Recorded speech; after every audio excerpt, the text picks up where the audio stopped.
Conservatives who launched their manifesto today. So too did the Welsh nationalist Plaid Cymru and the UK Independence Party. In a moment, we'll be hearing from our Wales political editor, Betsan Powers. But first, here's Rita Chakrabarti on the UKIP launch. UKIP thinks of itself as different, a party that thumbs its nose at Europe and the establishment and enjoys telling it as it is. We think that when it comes to the economy, it really is time for some straight talking. Frankly, we're skint. Although it too wants a little limelight for the leader's wife. So move over, Sam Cam, move over, Sarah. Caroline, Lady Pearson of Rannoch. Caroline. UKIP's manifesto pledges include holding a referendum on withdrawing from the European Union. They want a freeze on immigrants settling permanently in the UK. And they'd ban the wearing of burqas in public places like libraries and schools and some private buildings such as businesses.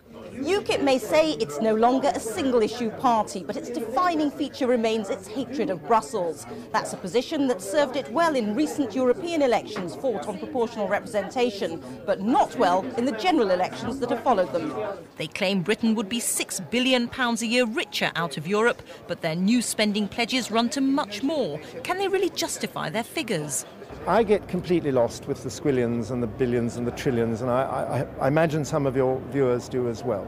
But if you take that 6.6 billion in 2008, you get that comes to 180 million pounds a day. Okay, a day, 180 million, and that pays for 600 nurses every day for a year.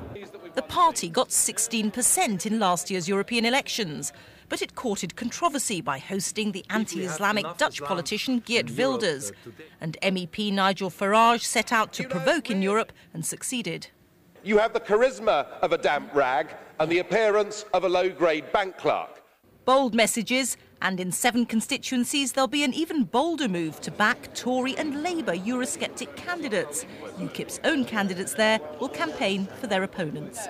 Rita Chakrabarti, BBC News, Westminster. The Wales Millennium Centre, an iconic national building and a platform for a manifesto launch that puts Welsh national interests first. Plaid Cymru's chances of forming the next UK government? Nil. Plaid's chance of influencing a minority government? Not bad, they argue. It looks increasingly likely that we will see a balanced parliament after this election.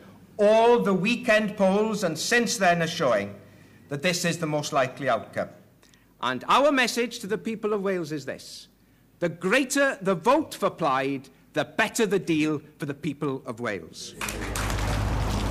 Plaid's manifesto pledges reflect their priorities. They'd withdraw troops from Afghanistan, they'd protect Welsh schools and hospitals from cuts, and they'd increase the state pension, paid for by scrapping Trident and making high earners pay more tax. On his allotment near Newport, any suggestion of extra money sounds good to 92-year-old Ron Jones. He and his friends would certainly welcome it, but with the public purse empty, that doesn't mean he thinks it likely they'll get it. People who are only getting an old age